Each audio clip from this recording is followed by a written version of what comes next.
Welcome to Beyond the B, an ongoing dialogue about the past, present, and future of the B Corp movement. Co-hosts Emmy Allison and Ryan Honeyman facilitate an open and honest conversation about the B Corp movement, advise companies on how to increase their impact, and provide a deep dive into the new B Corp standards that are shaping our community. Welcome, everyone. This is a Mailbag episode where we answer some listener questions. Off the top, we are so appreciative of the positive feedback we have received for this podcast. People seem really excited to have a forum to parse through these big, hairy questions we are often asking each other in the B Corp movement and asking ourselves on a regular basis. What are we doing? Are we really moving the needle? Where are we going? I don't think that this podcast answers those questions outright, but it sounds like folks feel like we're doing a decent job of framing these kinds of answers. We really, really appreciate all of your warm reception of the pod and also your feedback. We really love feedback. Please keep it coming. If you have more questions, suggestions, we love to hear it. So please send that in. Thank you so much. Awesome. Yeah. And for folks who don't know, beyond@lifteconomy.com is a good way to get in touch with us. Tag us on LinkedIn. You can also text us, which you can do through the show notes of the episode you're listening to now. So before we jump into mailbag questions, we also wanted to share some stats, just so folks have a sense of who's listening and what episodes are people enjoying. We've had 5 episodes, so we don't have a sort of mountain of data, but we have enough. So we've had 1,325 downloads since the first episode was published. There was like 600 downloads on our other channel when we cross-posted the first episode to Next Economy Now, our other podcast. So maybe about 2,000 across all of our channels so far. Struggle for the Soul of the B Corp movement, perhaps unsurprisingly, is the most listened to episode to date. That's with Arench Sahan, and the podcast with Jess Baum from Bonterra also was highly listened to, and the first episode. And so we're getting a sense of what folks like. And so thanks for your feedback so far. Also, I wanted to note the top 10 countries that are listening to the podcast. So US is the top, but the UK, Canada, Japan, Sweden, the Netherlands, Germany, France, Denmark, and Italy are the next most popular places to listen to the episodes. So we welcome and thanks everyone for listening. But I want to give a shout out to a couple countries that have also showed up. So Sierra Leone, Turkey, Indonesia, the United Arab Emirates, Lebanon, South Africa. And so it's getting a lot of play across international audience. And Portland, Oregon, perhaps unsurprisingly, is our number 1 city for listening to the podcast. So thank you, Pacific Northwest, represent. Cool. So why don't we jump into some of the mailbag questions? So these are things folks have sent us over the past 5 episodes. And again, we want to make this podcast responsive and interactive. And so part of us doing that is to respond to people when they write in with potential questions for us to answer. So some of the questions that people write in will turn into a full episode because it's like, wow, that's a really big topic that we need to really dive deep on. And we might invite a guest speaker on. And then some we can potentially answer and respond to with just me and Emmy. And sometimes it's a blend of both. So without further ado, I'll go into the first question here from Adrian Gershom from B Local, Illinois. Hey, Adrian. So he says, how can we and possibly B Lab do a better job supporting the doing well part of the doing well and doing good equation, especially for smaller B Corps struggling with the costs of creating and growing their impact? It's a brilliant question.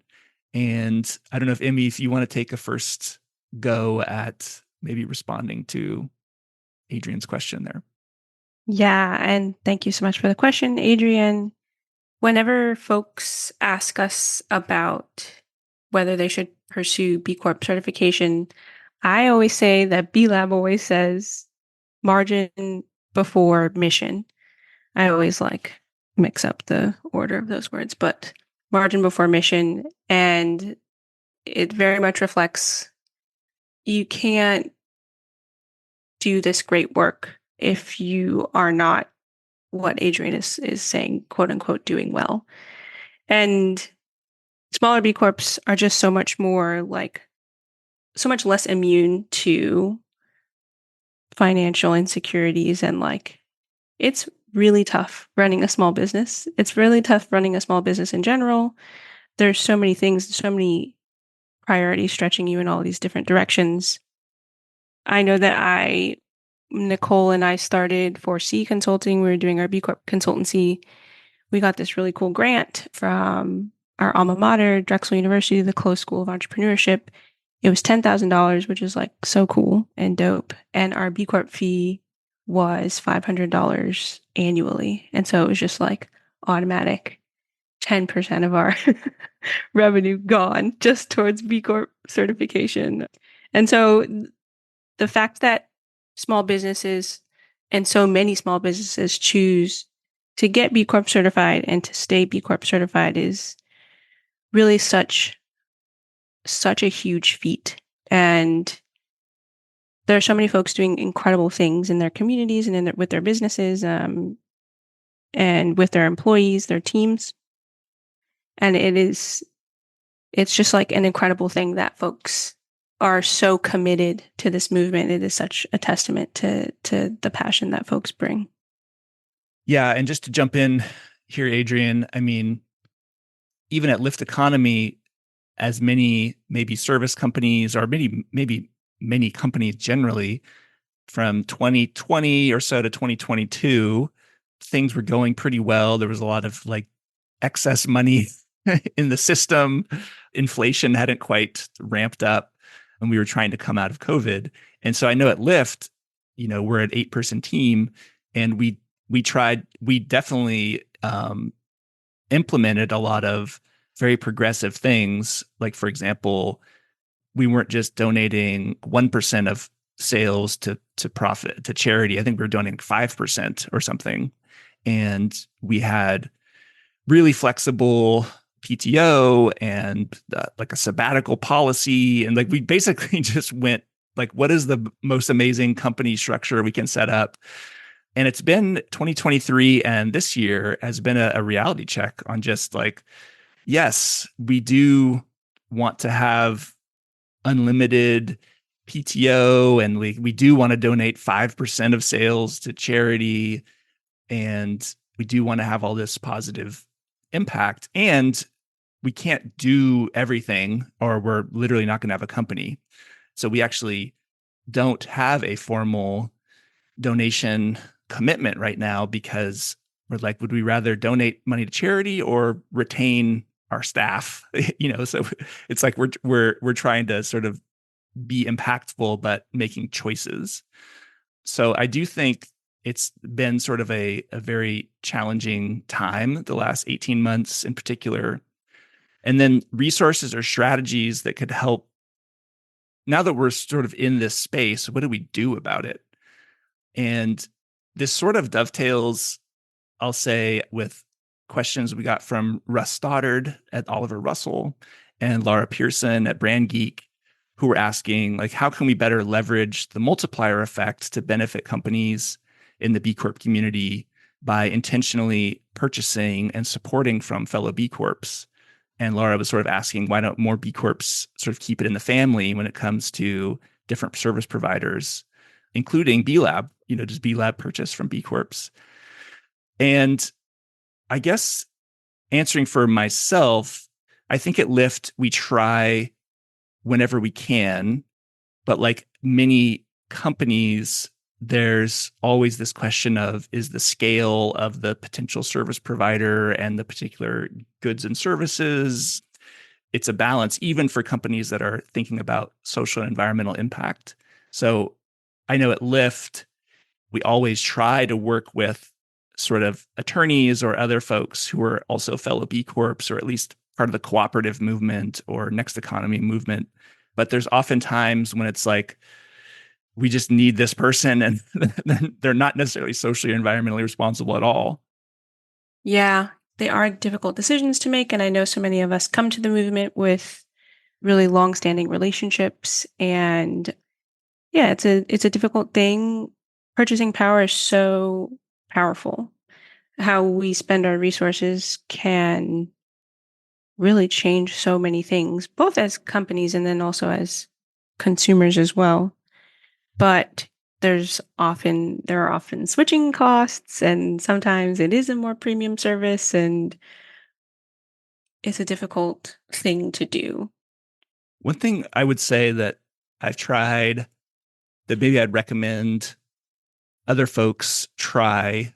So, one of the things that's been on my mind and on our team's mind is around sales and just how do we get more business. And as many folks listening to this have undoubtedly experienced, especially folks on the service side and potentially on the product side as well, is how do we sort of generate sales or more revenue without it being a smarmy, like, slick, manipulative thing? Because Mhm. obviously we're all B Corps and or folks interested in this movement, and we don't want to be sort of business as usual.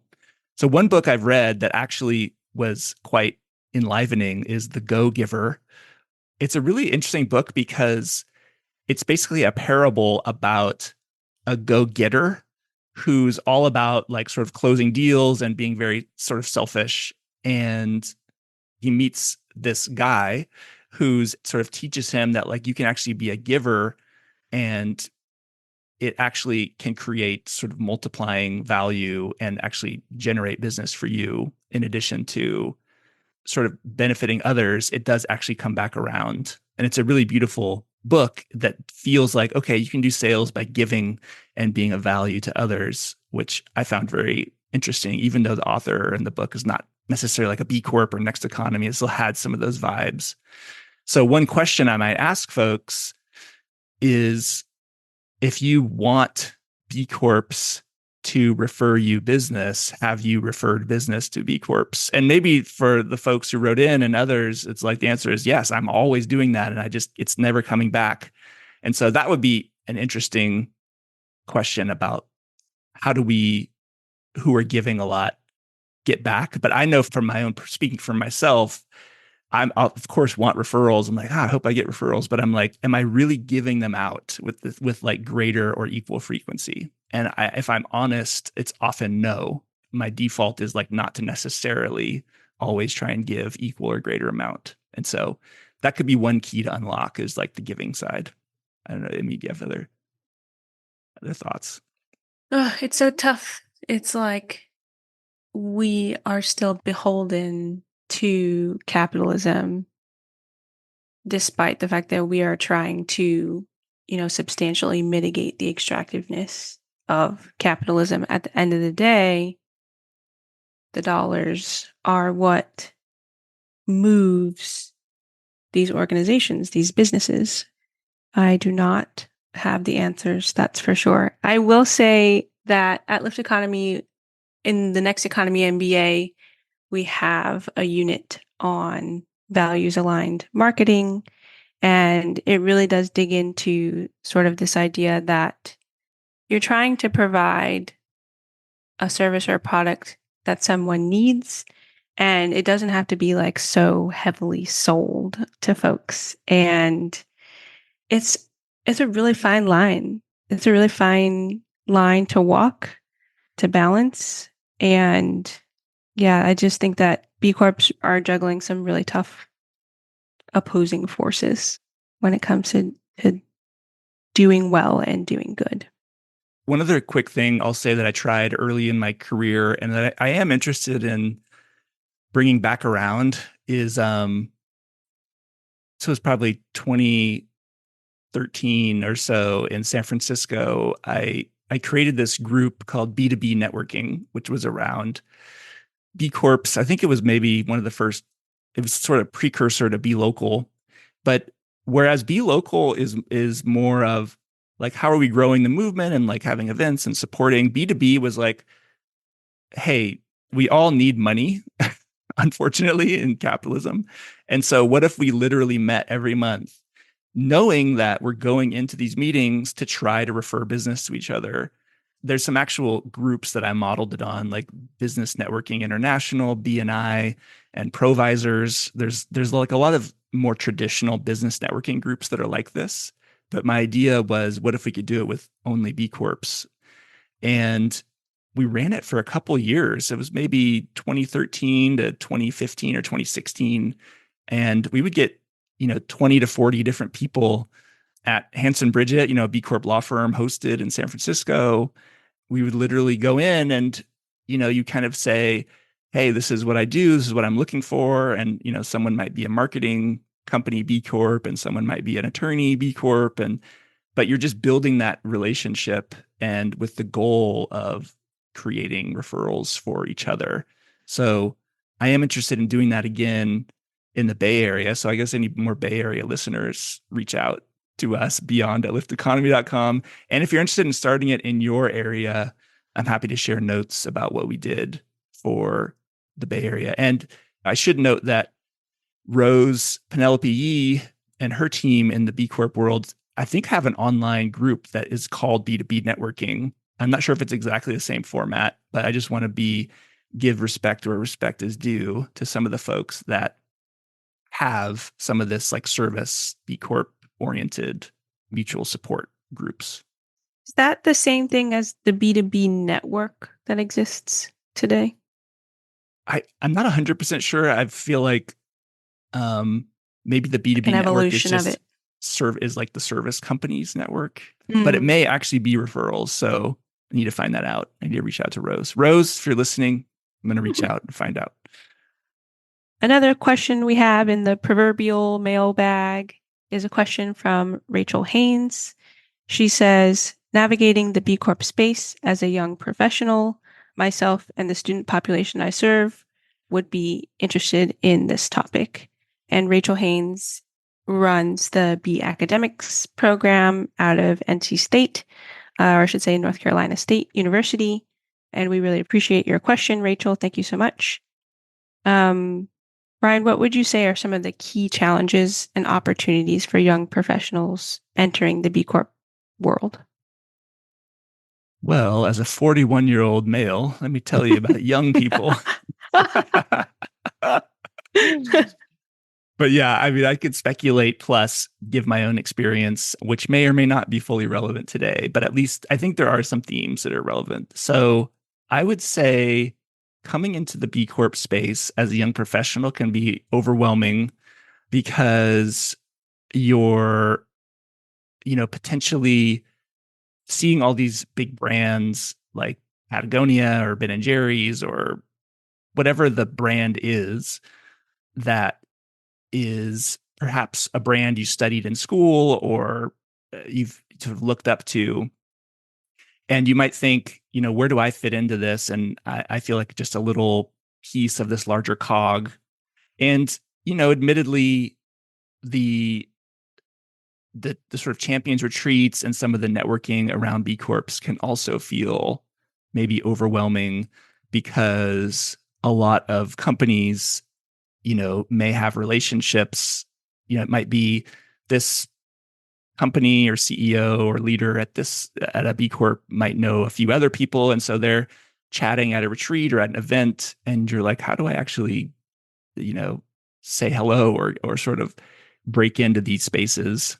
And I think what I tried to do early on, and again, like noting positionality and privilege and white male, so take this all with a grain of salt.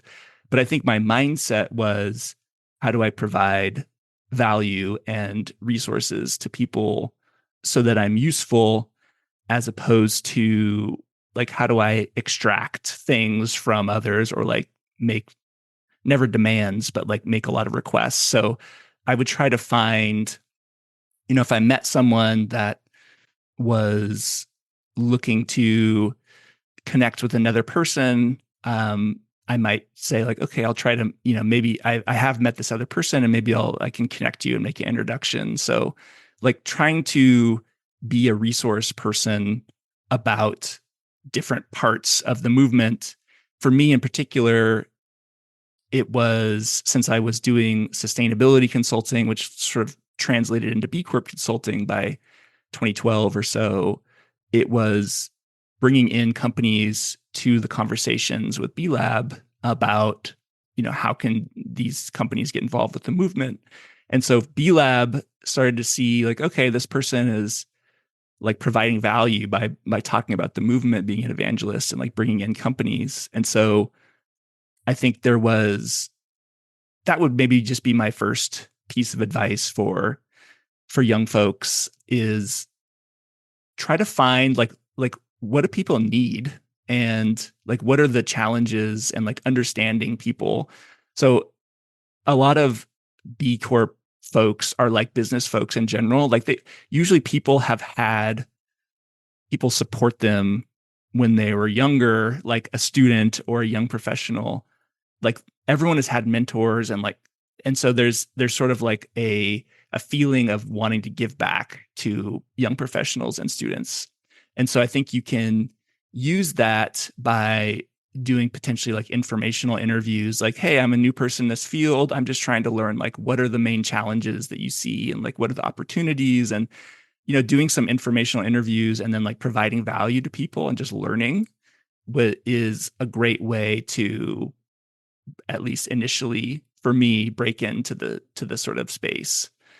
One of the biggest ways to not have people appreciate you and have people maybe be frustrated is if you come into the community and like maybe if you're a young professional like working for a B Corp, or just assuming like because your company is a B Corp or because you have done something that therefore like all B Corps should now like be open to working with you or like buying whatever service you have, or so I do see that as a big yellow flag / red flag to people, and would say just because your company is a B Corp doesn't mean that then all B Corps are like open to being pitched by you or about your services. Or so I really want to say like providing value and being of use to others as like the path to getting into the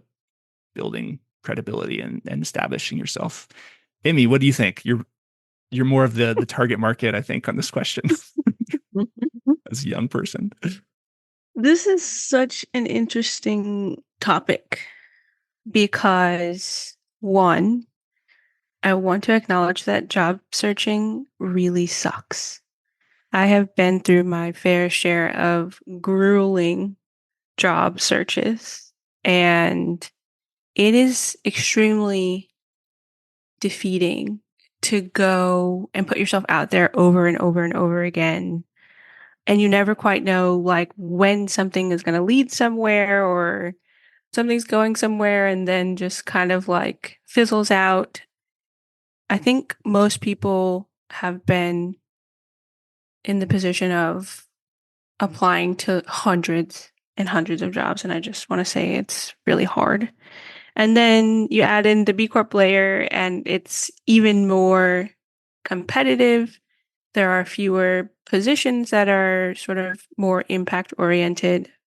And yeah, it feels really difficult to set yourself apart in a sea of people and a pool of really talented people. I may have like a little bit more trauma around this than most people because I started interviewing for work pretty early in my career. When I was at Drexel University, I got to participate in the co-op program, and the co-op program is interesting. You end up doing 3 different 6-month sort of internships. They are a little bit more advanced because they're usually Monday through Friday, 9 to 5 for 6 months at a time. And one co-op, I worked at a law firm, and another co-op, I worked at the university, at Drexel University, my alma mater. And one, I got paid to run my own business, which was really cool. But I graduated college having interviewed for at least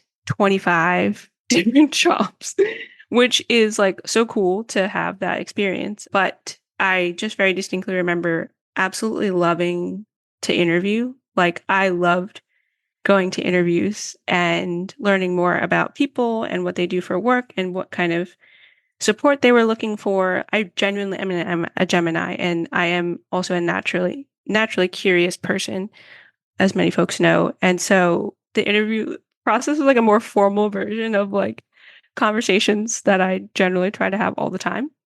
But like after having lost my job like a few times and in this economy, and I graduated high school in 2009, so it's right after the housing market crashed, and that's what I sort of started college with.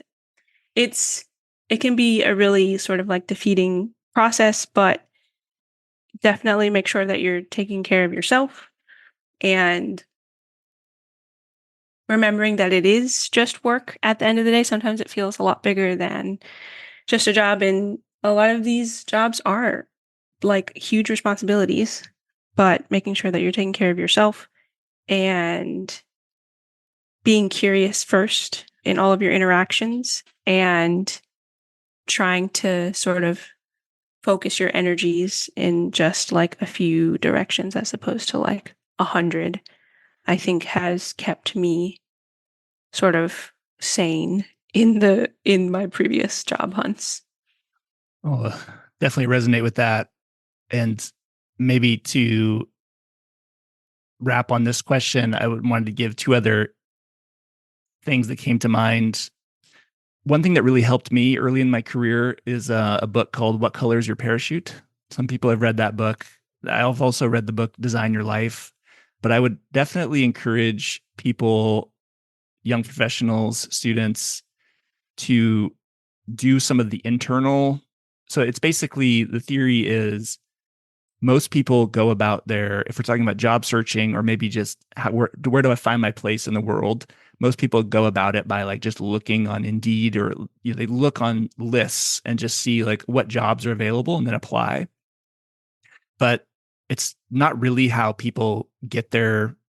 I mean, it can work that you might get your dream job or a job that you're really aligned with, but most people don't take enough time to do the internal soul searching, and not just like sitting there and meditating and thinking, but these books have some very structured processes of like, what specifically are the skills that you like to use? Is it writing? Is it thinking? Is it analyzing? Is it problem solving? Is it designing? Is it, so you're like, oh, I guess maybe it's these things. And then it's like, okay, well, what type of people do you like to work with? Is it like math and science people? Is it outgoing people? Is it quiet people? And you sort of create this vision of your dream job, at least in the What Color is Your Parachute book, with the theory that once you have done a lot of this internal work and identified where you want to go, you're actually way more likely to go there, to hit it, than if you just are sort of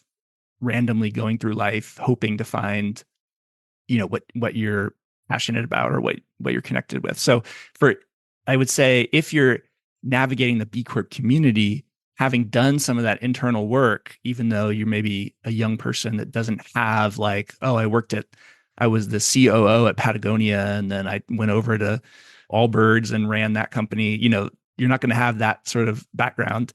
But if you know what you're looking for and you're very specific, that'll be really helpful for people, because you're going to, people that you meet in the B Corp community are also generally pretty nice. And they might ask like, what are you looking for? How can I help you? And if you have done that work, then they're more likely to be able to help you. If you just say like, I don't know, I'm just looking for like a job, they're like, okay, well, that doesn't help me. So trying to be as specific as possible is one thing. And then I guess the last thing I'd say is I have trouble navigating the B Corp community. And I have like a tall white dude who's 41 and like wrote the book on B Corps. And so it is awkward. I'm also sort of introverted. So it's awkward to navigate the B Corp community, even for me, because, there's churn with like who's coming to the events and what types of companies are there and what are the different speaking topics at different conferences or who's involved in Be Local and like what things are changing. So I want to normalize that it can just be generally awkward and difficult to like navigate these things, even if you've been entrenched in them for, 10 or 15 years. So hopefully that's somewhat helpful for young folks. Oh, Anything else, Emmy? Yeah. yeah, one more thing. I think there's such a better culture around starting things in entrepreneurship now that more than ever. And I would just encourage folks to think about starting something, starting a company, starting their own, doing work on their own. It is certainly not for the faint of heart. It is so much work and it can be so lonely, but also equally rewarding. And I would say to those folks who are looking to start up something new, don't worry so much about the branding and the presence and all that jazz. I think it's easy to get caught up in all the flashy stuff. I think figuring out where there are some real needs, where people have real problems that they're trying to solve, and figuring out a way for you to help them solve those problems is very, very much an option. And there's like incredible entrepreneurial resources everywhere, ranging from like internet courses, like $20 internet courses, to like whole degrees in entrepreneurship. Would highly recommend that folks sort of strike out on their own. Well, maybe we'll turn to our last person who had a couple questions that we'll get to here. So David Jaber, Climate Positive Consulting, had asked about the fee increase and wanted to know if we could speak to, especially the fees for smaller B Corps. I think it's under 5 million, jumped from 1,000 to 2,000.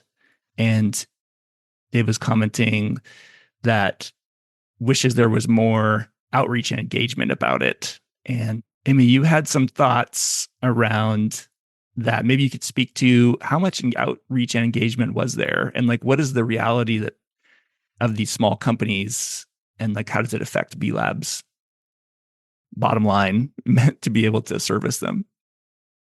Yeah, and I just want to say again that it really is like just truly incredible that folks commit to this movement in this way and in so many other ways. The fee increase is pretty substantial. I was talking about how our fee was $500 every other year, and that was steep. And now it's $2,000. It's pretty difficult for B Lab to reach everyone. And this is a movement that in the past, it's been easier to sort of reach everyone, and like there could be some sort of like phone tree type situation if you didn't hear directly from B Lab. The movement has grown substantially, and it's difficult to keep folks in the loop. And it really has shifted to become the movement has reached a level where we have to be a little bit more proactive about making sure that we're plugged in to the right information sources. I think that it is an interesting inflection point for our movement to change communication strategies. And I know B Lab is working on that and has been working on it for years now, both at the global partner and the global B Lab global levels. But when I was at B Lab, everything was a blur. But I do remember spending a lot of time and effort trying to warn folks about a pending fee increase. And there is a lot of time and effort that's put into making sure that folks understand some substantial changes. I know when I was at B Lab, it was at a time when B Lab was sort of trying to formalize the verification process through the Impact app and really make sure that everything was in there and not happening via email and in other places, because that's helpful for everyone. But it was quite a transition. It was a difficult transition for folks who had been doing verification in a very different way for many, many years. And so there are lots of people who are working on making sure that folks are, updated on the things that they need to know. But obviously, people and organizations slip through the cracks. I always encourage folks to make sure they're subscribed to the main B Lab. I guess B Lab US and Canada, we all know, has many newsletters. I would encourage folks to be selective about where you're opted into, but because then it can just be a newsletter melee. But the newsletters are currently the best way to get information. And then there's just like a main US Can one. And then ideally, Beehive is definitely moving in that direction. B Lab has really staffed up to make sure that folks are in the Beehive and supporting folks and sort of like cross-posting and helping to elevate and lift up what folks are sharing, but also making sure that B Corps are in the know. There's the newsletters, there's Beehive, and then B locals and networks, I should say, in general. Network leaders, the B Lab US and Canada has really invested in ensuring that network leaders are really knowledgeable. And if they can't answer your question immediately, they can find the answer to your question. So if you're in a network and you know who the quote unquote the leaders are, there's like a technical, like a roster of folks. You can definitely feel free to ask those folks and they can help you make sure that you're plugged into the right things. But I get it. Like the newsletters are kind of relentless. And I do think that they're trying to transition to a model that's more like a bulletin board type situation, like make sure you get all your updates in one place. But on that note as well, I want to make sure that folks know that their research dates are moving up. If you haven't heard, B Lab has been working to process the most recertifications that have ever been due and submitted. I don't remember the number, but it's like 700. It's a lot. And because of the sort of inflection of the movement in 2020 and 2021, there have been more research than ever this year, and it will only continue to go up. To help prepare for that, B Lab Global has requested that folks, and by requested, I mean they're requiring that folks submit their impact assessments 6 months ahead of their recertification date. So if you're in your impact app and you land on your dashboard in the upper right-hand corner, it should say that your recertification date is something like July 12th, 2025. That means that your research is now due for submission. Your impact assessment is due for submission on January 12th, 2025, 6 months in advance. So just a little PSA. If y'all ever have any questions about recertification, we have office hours at Lyft Economy, the B Corp office hours. And then we also offer folks some shorter one-on-ones for folks to be able to answer questions. But yes, that's also a big surprise that I hope everyone can know and make sure they spread the news and all of that. But it's a difficult thing to make sure everyone is plugged in. I should also note for our international listeners that the pricing is different betwixt different entities. So in B Lab US and Canada, if your gross revenue is below 5 million, you're going to pay $2,000 with a submission fee between 150 to 250 bucks, but there's equity pricing. And then just looking at B Lab UK, it is different. And so, for example, if you are a company making, let's say, 500 to almost 1 million, you're going to have a submission fee of £200, a verification fee, which you be paid when you get into the verification process, of £1,080. Not sure how they came up with that number. And then an annual fee of £1,500. So B Lab UK is starting to charge for verification. Not that that's not anything wrong with that. Just interesting how the different entities break it up. I'm just going to see what it is for, like, let's say a 2.5 million to 5 million. Yeah, Yeah, so that's pretty $200, fascinating. 200 pound submission fee, 1,800 one-off verification fee, and then a 2,500 annual fee. So that's below 5 million, 2.5 million to 5 million. And then Right. let's shift over to B Lab Europe, where verification fee. Oh, wow. B Lab Europe has verification fee too. So it's replacing the submission fee with a verification fee for companies who submit on or after blah, blah, blah, April 1st. This is sort of like super nerdy. Everyone's like, dude, we don't care. There's like 6 people who care what I'm talking about right now. But if you're one of those 6 people, if your annual sales are €0 to 5 million euros, your verification fee is 2,500 euros. Wow. And then your annual certification fee is, if you're in the low end, like 0 to 5 million in revenue, it's between 2 to 2,500 annual fee. And then it sort of ladders up from there. So B Lab US and Canada people, we are getting a deal. Discount. Apparently. We have no verification fee, and yet we are complaining about the fee increase. I mean, I was complaining. I was like, $2,000 is a lot for a company like with 8 people.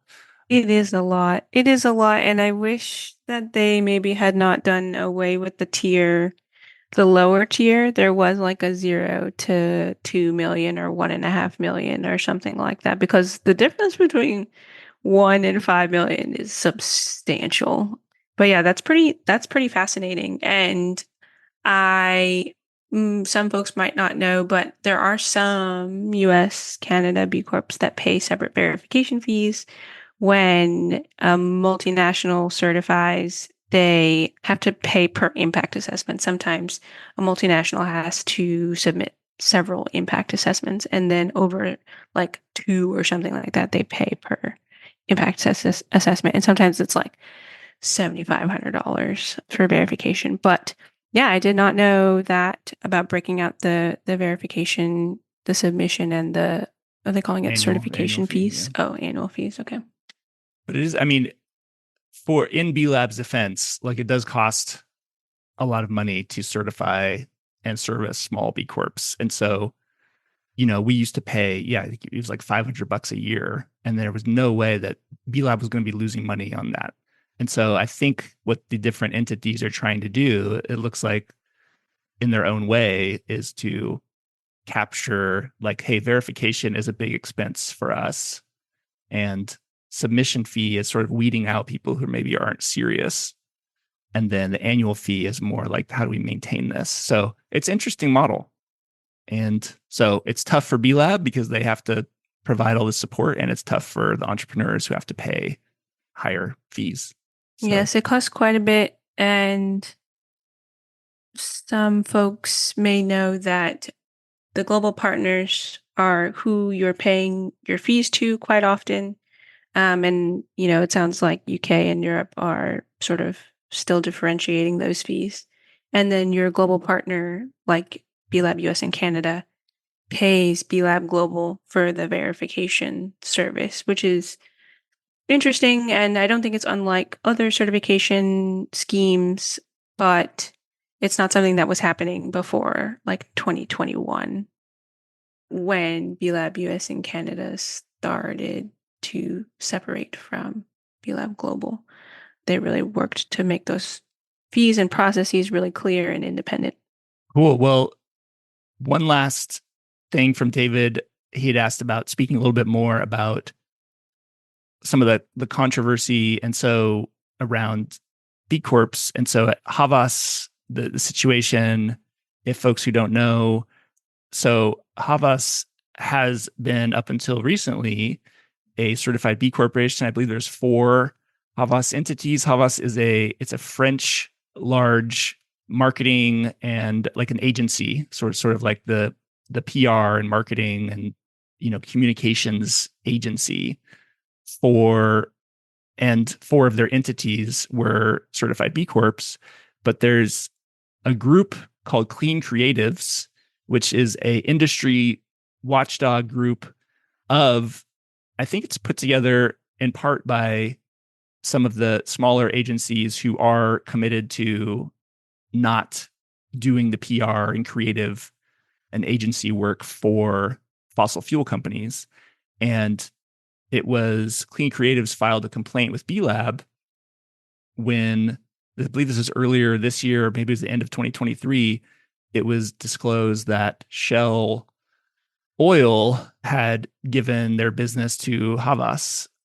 And so Clean Creatives filed a complaint with B Lab and said, look, we can't have B Corp certified companies doing the sort of PR and marketing and, public image polishing of fossil fuel companies. So we respectfully demand/request that you remove their certification. And B Lab took a while. It's unclear. This would be one piece of feedback for B Lab, is just like, what is the process for this? I don't think it's happened a ton. It has happened before sometimes, but maybe we could have someone on from B Lab to lay out, like, this is exactly what happens when we get a complaint. Here's how we evaluate it, blah, blah, blah. But B Lab did take it internally and evaluated it. And we're not exactly sure how they came to the decision, but they did decide very recently in July of this year of 2024 to revoke the certification for the 4 different Havas entities, even though I think there was maybe only one or maybe 2 of the Havas group entities that had gotten the contract. It actually revoked the certification for all 4 of them because they shared the name Havas. And so there was, I think, a generally positive reaction to B Lab doing that based on some of the LinkedIn and other articles. Some people have said it's a slippery slope, but I think most people, at least that I was reading, seem to be generally in support of this move by B Lab. And I think B Lab, I do think B Lab made the right choice. It's tough because, I've worked with clients where, hey, we provide a specific product or service, and, maybe 1% or some small percentage of our revenue is comes from an industry that's not as aligned with what you'd hope that their revenue comes from.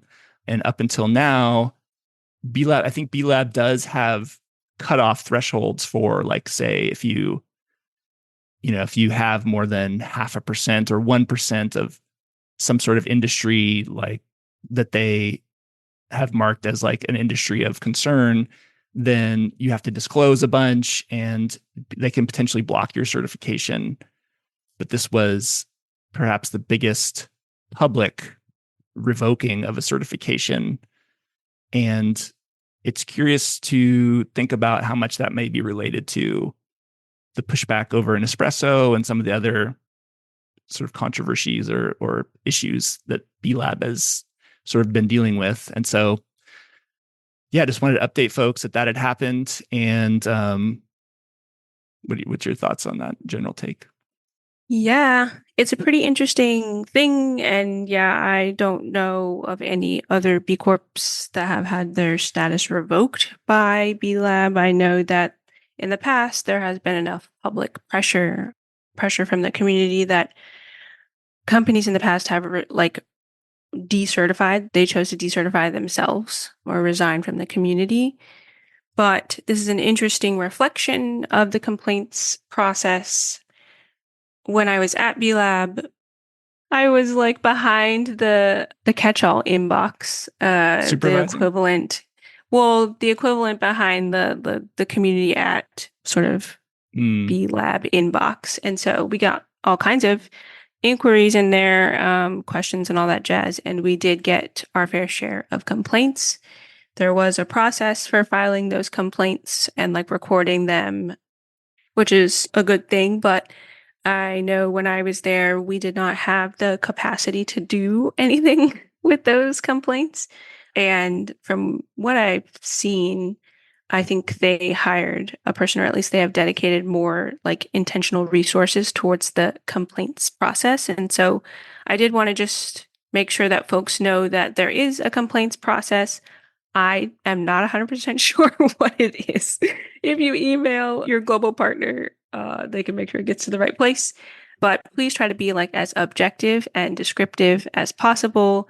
We certainly don't want to like accuse anyone of doing anything that we're not 100% sure about. But in this case, it looks like there was a sort of like consensus enough. There were enough folks who agreed. And some folks have also asked why the process took so long. I mean, it's like a pretty substantial thing to take away someone's certification. And so I would hope that B Lab investigated the matter quite thoroughly and gave Havas a chance. I am curious also what it means. I wish there was. I think they gave Havas a chance to drop shell. Right. But yeah. Havas decided not to. Yeah. Right. And so I hope, yeah, that would be the case for anyone else who goes under an investigation process like this. And then I wish there was also sort of more language around like if they did clean up their revenue, is it possible for them to recertify? Like this sort of it's the, I don't want to call it time old because it's relatively recent, but discussion of canceling folks. And like, I just wish there was more of a culture of calling folks in as opposed to calling folks out. And everybody makes mistakes. And like, obviously, this is a very large multi-million-dollar mistake. And I wish there was, I guess, more dialogue around if folks want to return to the community, like that B Lab is really explicit about what is required to do so.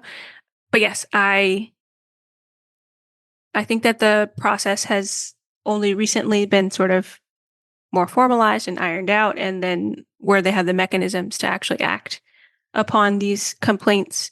And then I think that complaints play a really important role in our community. Like B Lab can't have eyes and ears everywhere. And so therefore the public very much can see when folks are doing things or organizations, companies are doing things they're not supposed to be doing and can help to hold these companies accountable. And that's really what we want at the end of the day is an amount of accountability that we wouldn't get without something like the B Corp certification. So yeah, I think it is a very interesting development in the world of B Corps. And I also think it signals that B Lab is listening.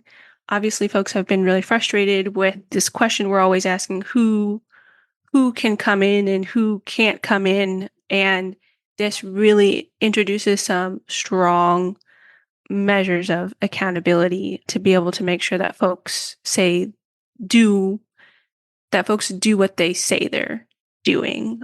So I think it's on the whole exciting, but I also hope that folks are given a chance to remedy and remediate the situation. One last thing on this is I know that B Lab has said the complaints process and this process with Havas was a bit ad hoc and unique because they're not on the new standards yet, which is actually much more clear about some of these questions. And so I think going forward, the new standards will make it clear about who the companies can work with. And hopefully that clarity will help preempt this in the future. Well, thanks everyone for a fun mailbag sort of session. And just as a reminder, we'd love to hear your questions. We will try to do these every so often as needed to sort of capture questions that don't turn into full episodes. And, beyond@lifteconomy.com is our email. And anything else to say, Emmy, as send folks out? Definitely keep sending us questions. We want to hear your voices, and we really want to be able to better facilitate these conversations that folks are in these topics that folks are thinking about. So thank you so much. Thank you so much for your positive feedback about the pod, and we really appreciate our listeners. And shout out to Corey, Lean, and Nozomi Tori, who have signed up as monthly supporters of the podcast. And so if anyone else wants to support the work that we do, you can check it out, lifteconomy.com/beyond. and sign up to be a monthly supporter. So thanks, everyone. Hope you have a great rest of your week. We'll talk again soon. Yes, thanks so much. Thank you for listening to Beyond the Bee. We are trying to grow our audience and wanted to ask you a huge favor that you can do right now. Try to think of one person that might like this show. Then pull out your phone and text them something like, "Hey, I think you might like this new podcast, Beyond the Bee. Check it out at lifteconomy.com/beyond. You can subscribe wherever you get your podcasts." Seriously, try to text someone right now. Pull out your phone. Then follow up with them to see how they liked it. This would be super helpful for us. We deeply appreciate your support.